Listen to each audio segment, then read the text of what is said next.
एक जो जीवन बदल दे। एक राजा था जिसका नाम रामधन था। उनके जीवन में सभी सुख थे। राज्य का काम काज भी ऐशो आराम से चल रहा था। राजा के नैतिक गुणों के कारण प्रजा भी बहुत प्रसन्न थी, और जिस राज्य में प्रजा खुश रहती है वहाँ की आर्थिक व्यवस्था भी दुरुस्त होती है। इस प्रकार हर क्षेत्र में राज्य का प्रवाह अच्छा था। इतने सुखों के बाद भी राजा दुखी था, क्योंकि उसकी कोई संतान नहीं थी। यह गम राजा को अंदर ही अंदर सताता रहता था। प्रजा को भी इस बात का बहुत दुख था। वर्षों के बाद राजा की यह मुराद पूरी हुई और उसे एक पुत्र की प्राप्ति हुई। पूरे नगर में कई दिनों तक जश्न मना। नागरिकों को राजमहल में दावत दी गई। राजा की इस खुशी में प्रजा भी झूम रही थी। समय बीतता जा रहा था। राजकुमार का नाम नंदन सिंह रखा गया। पूजा पाठ एवं इंतजार के बाद राजा को संतान प्राप्त हुई थी, इसलिए उसे बड़े लाड़ प्यार से रखा जाता था। लेकिन अति किसी बात की अच्छी नहीं होती। अधिक लाड़ ने नंदन सिंह को बहुत बिगाड़ दिया था। बचपन में तो नंदन की सभी बातें दिल को लुभाती थी, पर बड़े होते होते यही बातें बदतमीजी लगने लगती हैं। नंदन बहुत ज्यादा जिद्दी हो गया था। उसके मन में अहंकार आ गया था। वो चाहता था कि प्रजा सदैव उसकी जय जयकार करे, उसकी प्रशंसा करे। उसकी बात ना सुनने पर वो कोलाहल मचा देता था। बेचारे सैनिकों को तो वो पैर की जुती ही समझता था। आए दिन उसका प्रकोप प्रजा पर उतरने लगा था। वो खुद को भगवान के समान पूजता देखना चाहता था। आयु तो बहुत कम थी, लेकिन अहम कई गुना बढ़ चुका था। नंदन के इस व्यवहार से सभी बहुत दुखी थे। प्रजा आए दिन दरबार में नंदन की शिकायत लेकर आती थी, जिसके कारण राजा का सिर लज्जा से झुक जाता था। यह एक गंभीर विषय बन चुका था। एक दिन राजा ने सभी खास दरबारियों एवं मंत्रियों की सभा बुलवाई और उनसे अपने दिल की बात कही कि वे राजकुमार के इस व्यवहार से अत्यंत दुखी हैं। राजकुमार इस राज्य का भविष्य है। अगर उनका व्यवहार यही रहा तो राज्य की खुशहाली चंद दिनों में ही जाती रहेगी। दरबारी राजा को सांत्वना देते हैं और कहते हैं कि आप हिम्मत रखें, वरना प्रजा निसहाय हो जाएगी। मंत्री ने सुझाव दिया कि राजकुमार को एक उचित मार्गदर्शन एवं सामान्य जीवन के अनुभव की जरूरत है। आप उन्हें गुरु राधागुप्त के आश्रम भेज दीजिए। सुना है वहां से जानवर भी इंसान बनकर निकलता है। ये बात राजा को पसंद आई और उसने नंदन को गुरुजी के आश्रम भेजा।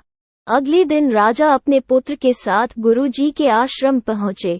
राजा ने गुरु राधागुप्त के साथ अकेले में बात की और नंदन के विषय में सारी बातें कही।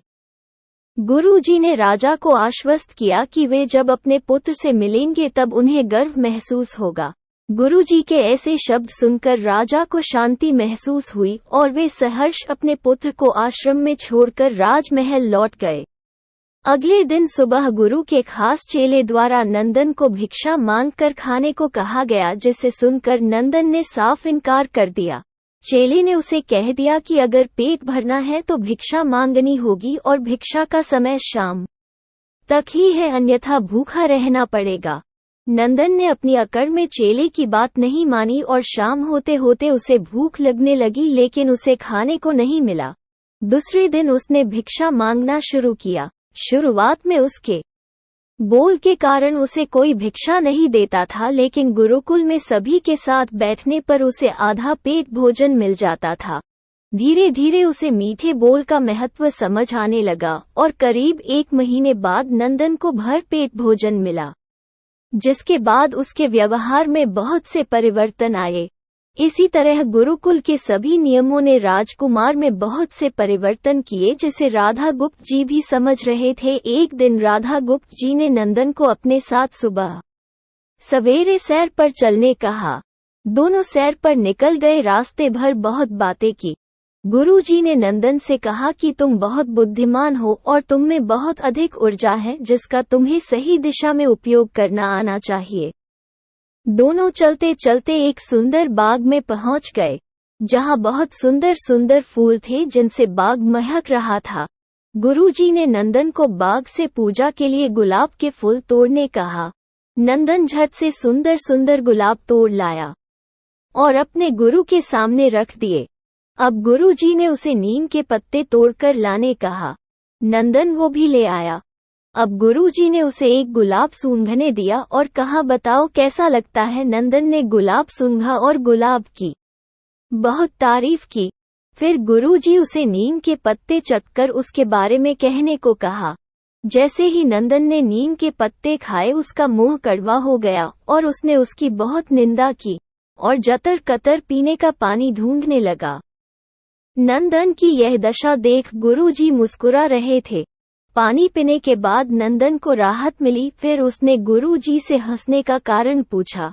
तब गुरुजी ने उससे कहा कि जब तुमने गुलाब का फूल सूंघा तो तुम्हें उसकी खुशबू बहुत अच्छी लगी और तुमने उसकी तारीफ की, लेकिन जब तुमने नीम की पत्तियां खाई तो तुम्हें वो कड़वी लगी और तुमने उसे थूक दिया और उसकी निंदा भी की।